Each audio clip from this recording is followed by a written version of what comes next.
Compost is organic matter that has been decomposed and recycled as a fertilizer and soil amendment. Compost is a key ingredient in organic farming. At the simplest level, the process of composting simply requires making a heap of wetted organic matter known as green waste and waiting for the materials to break down into humus after a period of weeks or months. Modern, methodical composting is a multi-step, closely monitored process with measured inputs of water, air, and carbon and nitrogen-rich materials. The decomposition process is aided by shredding the plant matter, adding water and ensuring proper aeration by regularly turning the mixture. Worms and fungi further break up the material. Aerobic bacteria and fungi manage the chemical process by converting the inputs into heat, carbon dioxide and ammonium. The ammonium is the form of nitrogen used by plants. When available ammonium is not used by plants, it is further converted by bacteria into nitrates through the process of nitrification. Compost can be rich in nutrients. It is used in gardens, landscaping, horticulture, and agriculture. The compost itself is beneficial for the land in many ways, including as a soil conditioner, a fertilizer, addition of vital humus or humic acids, and as a natural pesticide for soil. In ecosystems, compost is useful for erosion control, land and stream reclamation, wetland construction, and as landfill cover. Organic ingredients intended for composting can alternatively be used to generate biogas through anaerobic digestion. Anaerobic digestion is fast overtaking composting in some parts of the world as a primary means of downsiling waste organic matter. Ingredients.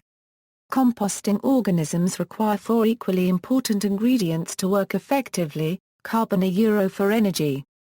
The microbial oxidation of carbon produces the heat, if included at suggested levels. High carbon materials tend to be brown and dry. Nitrogen euro to grow and reproduce more organisms to oxidize the carbon. High nitrogen materials tend to be green and wet. Oxygen euro for oxidizing the carbon, the decomposition process. Water euro in the right amounts to maintain activity without causing anaerobic conditions. Certain ratios of these materials will provide beneficial bacteria with the nutrients to work at a rate that will heat up the pile. In that process much water will be released as vapor, and the oxygen will be quickly depleted, explaining the need to actively manage the pile. The hotter the pile gets, the more often added air and water is necessary. The air-water balance is critical to maintaining high temperatures until the materials are broken down. At the same time, too much air or water also slows the process, as does too much carbon. The most efficient composting occurs with a carbon-nitrogen mix of about 30:1. Nearly all plant and animal materials have both carbon and nitrogen, but amounts vary widely, with characteristics noted above. Fresh grass clippings have an average ratio of about 15:1 and dry autumn leaves about 50:1 depending on species. Mixing equal parts by volume approximates the ideal C/N range. Few individual situations will provide the ideal mix of materials at any point in time. Observation of amounts, and consideration of different materials as a pile is built over time, can quickly achieve a workable technique for the individual situation.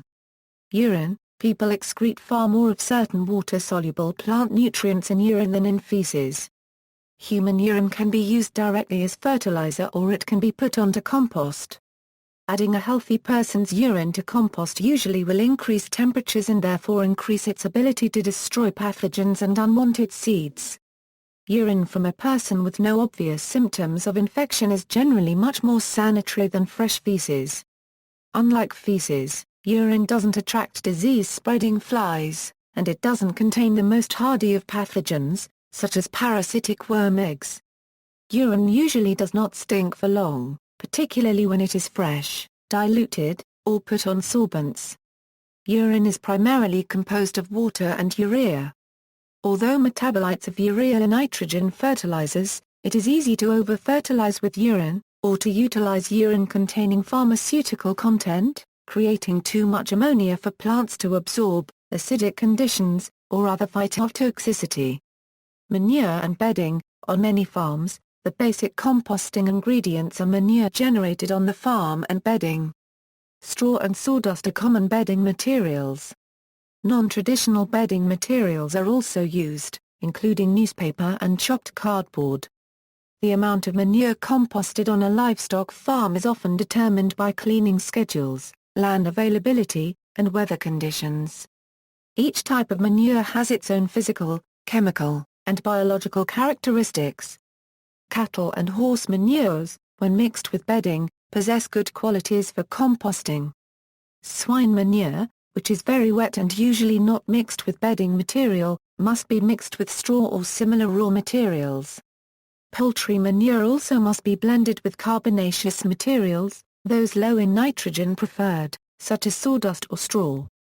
Microorganisms, with the proper mixture of water, oxygen, carbon, and nitrogen, microorganisms are allowed to break down organic matter to produce compost.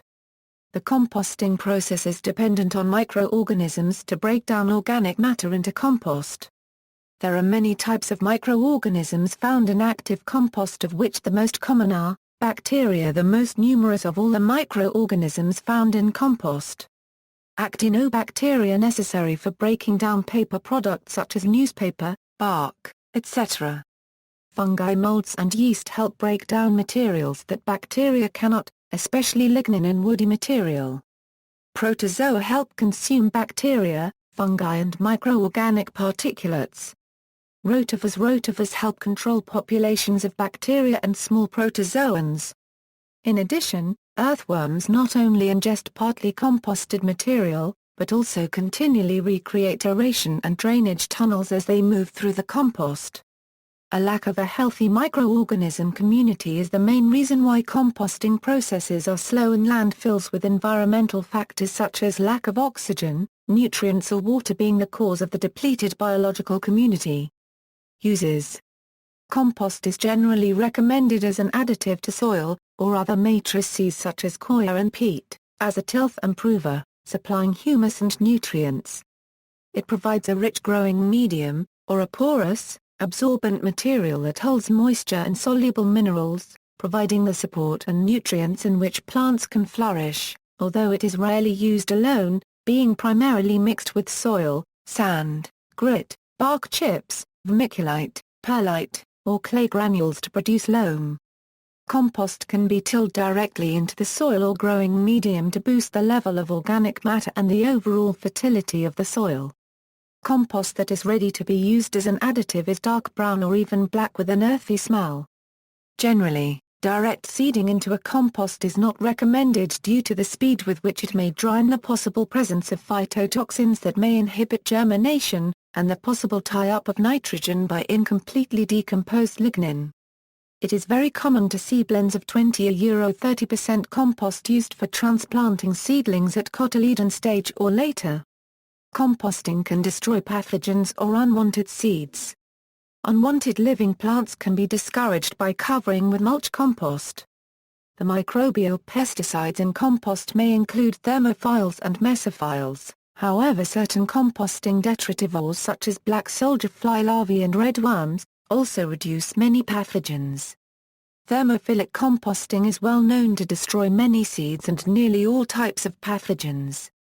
The sanitizing qualities of composting are desirable where there is a high likelihood of pathogens, such as with manure.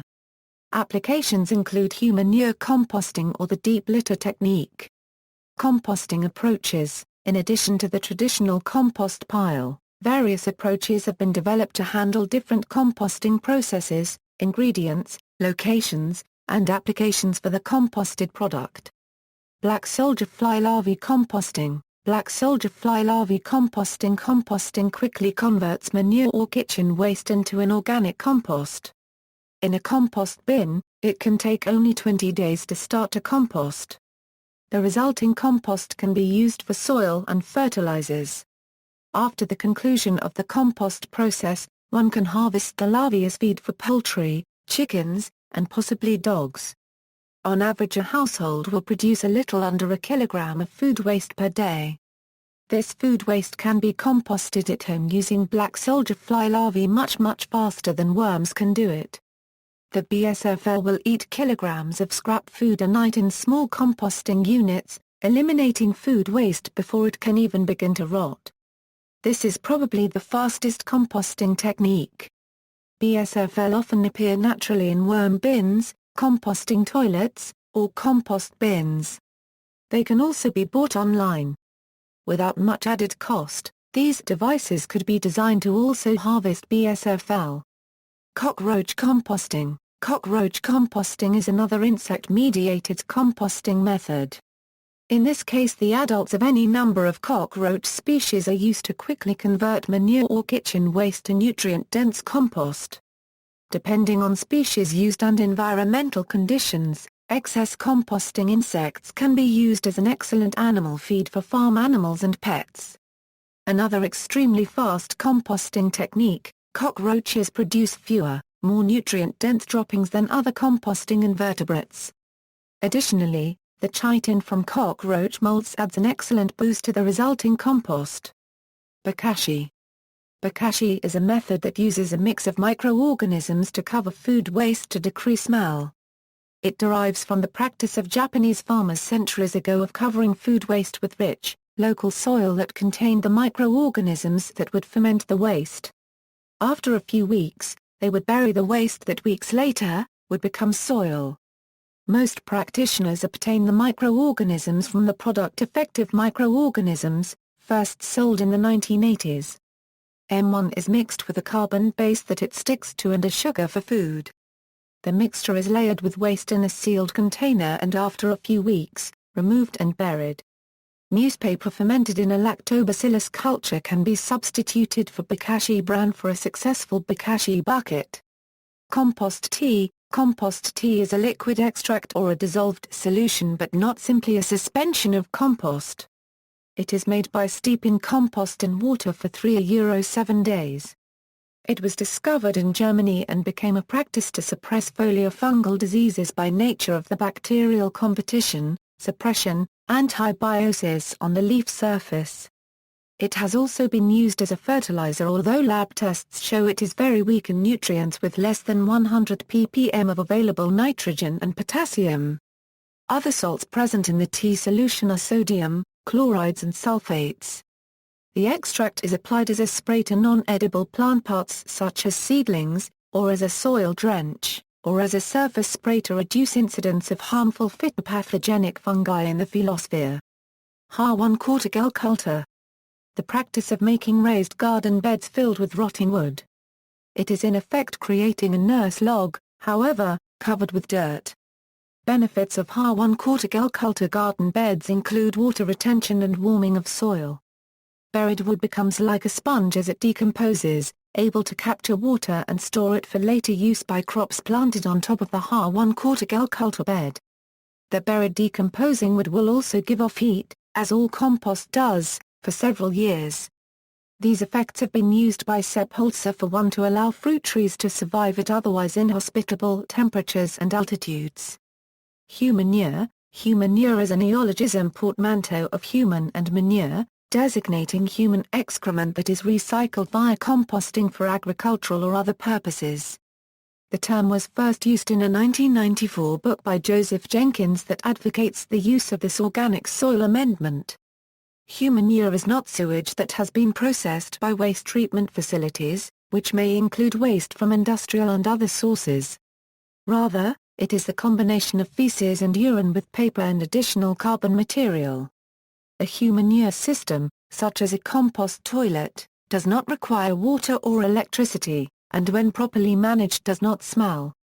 A compost toilet collects human excrement which is then added to a hot compost heap together with sawdust and straw or other carbon-rich materials, where pathogens are destroyed. A composting toilet processes the waste in situ. Because the term humanure has no authoritative definition, it is subject to misuse. News reporters occasionally fail to correctly distinguish between humanure and sewer sludge, or biosolids. By disposing of feces and urine through composting, the nutrients contained in them are returned to the soil. This aids in preventing soil degradation. Human fecal matter and urine have high percentages of nitrogen, phosphorus, potassium, carbon, and calcium. It is equal to many fertilizers and manures purchased in garden stores. Humanure aids in the conservation of fresh water by avoiding the usage of potable water required by the typical flush toilet. It further prevents the pollution of groundwater by controlling the fecal matter decomposition before entering the system. When properly managed, there should be no ground contamination from leachate. The excretion of prescription pharmaceuticals into humanure, just as in conventional sewage processing, is a potential source of contamination of groundwater. Among the medications that have been found in groundwater in recent years are antibiotics, antidepressants, blood thinners, ACE inhibitors, calcium channel blockers, digoxin, estrogen, progesterone, testosterone, ibuprofen, caffeine, carbamazepine, fibrates, and cholesterol-reducing medications. Between 30% and 95% of pharmaceutical medications are excreted by the human body. Many of these medications were directly dumped into municipal sewage supplies. Those medications that are lipophilic are more likely to reach groundwater by leaching from fecal wastes. Regular sewage treatment removes an average of 60% of these medications. The percentage of medications degraded during the processing of humanure has not been studied. As a substitute for a flush water process, use of humanure reduces the energy consumption and, hence, greenhouse gas emissions associated with the transportation and processing of water and wastewater. Humanure may be deemed safe for humans to use on crops if handled in accordance with local health regulations, and composted properly. This means that thermophilic decomposition of the humanure must heat it sufficiently to destroy harmful pathogens, or enough time must have elapsed since fresh material was added that biological activity has killed any pathogens. To be safe for crops, a curing stage is often needed to allow a second mesophilic phase to reduce potential phytotoxins. Degradation of prescription medications may be aided by exposure to UV light in sunlight during the curing stage. Humanure is different from night soil, which is raw human waste spread on crops. While aiding the return of nutrients and fecal matter to the soil, it can carry and spread a number of human pathogens. Humanure kills these pathogens both by the extreme heat of the composting and the extended amount of time that it is allowed to decompose. Complete pathogen destruction is guaranteed by arriving at a temperature of 62 AA°C for 1 hour, 50 AA°C for 1 day, 46 AA°C for 1 week or 43 AA°C for 1 month. Vermicompost. Vermicompost is the product or process of composting through the utilization of various species of worms, usually red wigglers, white worms, and earthworms, to create a heterogeneous mixture of decomposing vegetable or food waste, bedding materials, and vermicompost. Vermicompost, also known as worm castings, worm humus or worm manure, is the end product of the breakdown of organic matter by species of earthworm. Vermicomposting is widely used in North America for on-site institutional processing of food waste, such as in hospitals and shopping malls. This type of composting is sometimes suggested as a feasible indoor home composting method. Vermicomposting has gained popularity in both these industrial and domestic settings because, as compared to conventional composting, it provides a way to compost organic materials more quickly and to retain products that have lower salinity levels that are therefore more beneficial to plant mediums. The earthworm species most often used are red wigglers, though European nightcrawlers could also be used. Red wigglers are recommended by most vermiculture experts, as they have some of the best appetites and breed very quickly.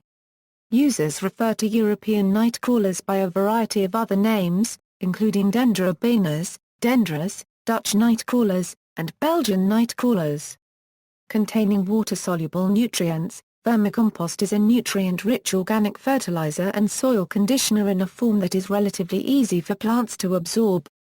Worm castings are sometimes used as an organic fertilizer. Because the earthworms grind and uniformly mix minerals in simple forms, plants need only minimal effort to obtain them. The worms' digestive systems also add beneficial microbes to help create a living soil environment for plants. Vermicompost tea in conjunction with 10% castings has been shown to cause up to a 1.7 times growth in plant mass over plants grown without.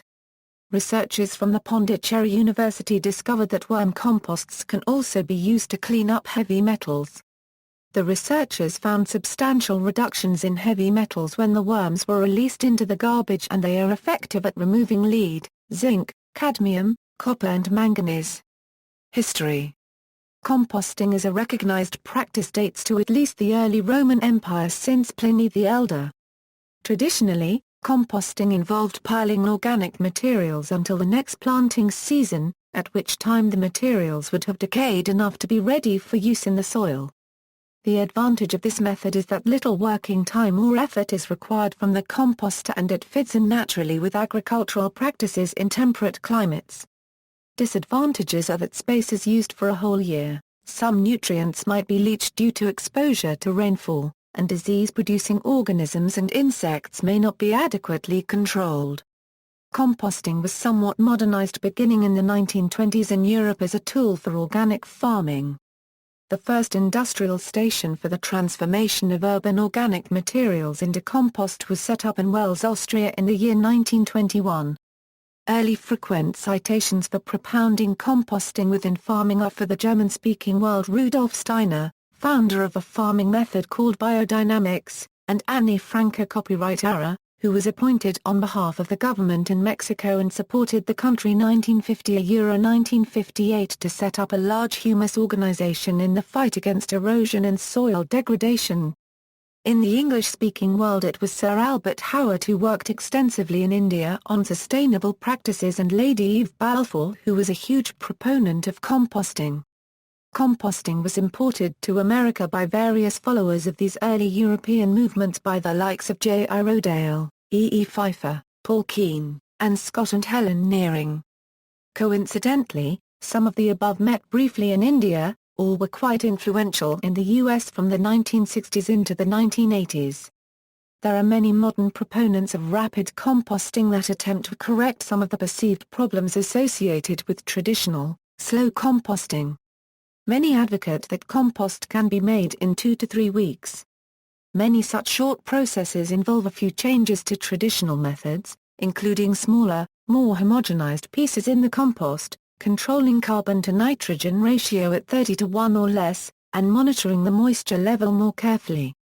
However, none of these parameters differ significantly from the early writings of Howard and Balfour, suggesting that in fact modern composting has not made significant advances over the traditional methods that take a few months to work.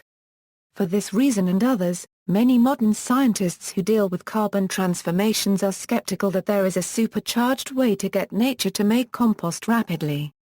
In fact, both sides are right to some extent. The bacterial activity in rapid high-heat methods breaks down the material to the extent that pathogens and seeds are destroyed, and the original feedstock is unrecognizable. At this stage, the compost can be used to prepare fields or other planting areas.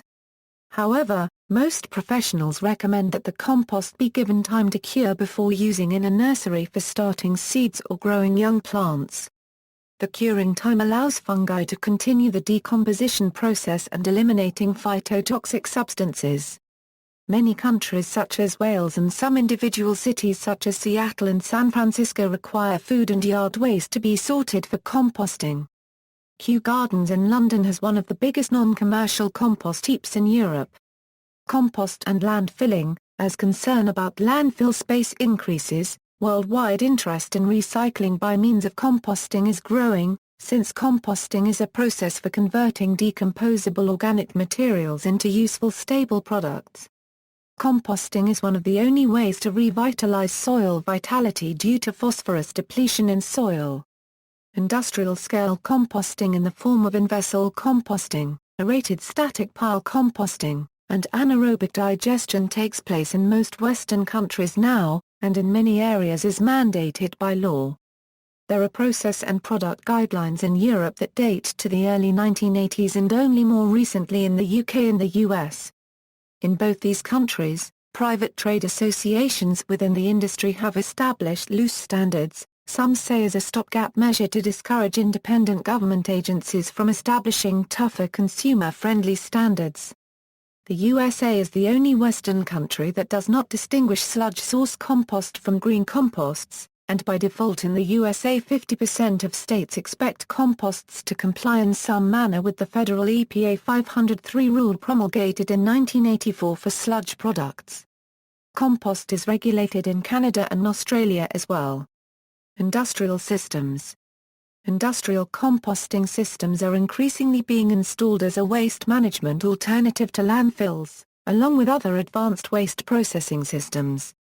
Mechanical sorting of mixed waste streams combined with anaerobic digestion or in-vessel composting is called mechanical biological treatment, and are increasingly being used in developed countries due to regulations controlling the amount of organic matter allowed in landfills. Treating biodegradable waste before it enters a landfill reduces global warming from fugitive methane. Untreated waste breaks down anaerobically in a landfill, producing landfill gas that contains methane, a potent greenhouse gas. Vermicomposting, also known as vermiculture, is used for medium-scale on-site institutional composting, such as for food waste from universities and shopping malls, selected either as a more environmental choice, or to reduce the cost of commercial waste removal. Large-scale composting systems are used by many urban areas around the world. Co-composting is a technique that combines solid waste with dewatered biosolids, although difficulties controlling inert and plastics contamination from municipal solid waste makes this approach less attractive. The world's largest MSW co-composter is the Edmonton composting facility in Edmonton, Alberta, Canada, which turns 220,000 tons of residential solid waste and 22,500 dry tons of biosolids per year into 80,000 tons of compost.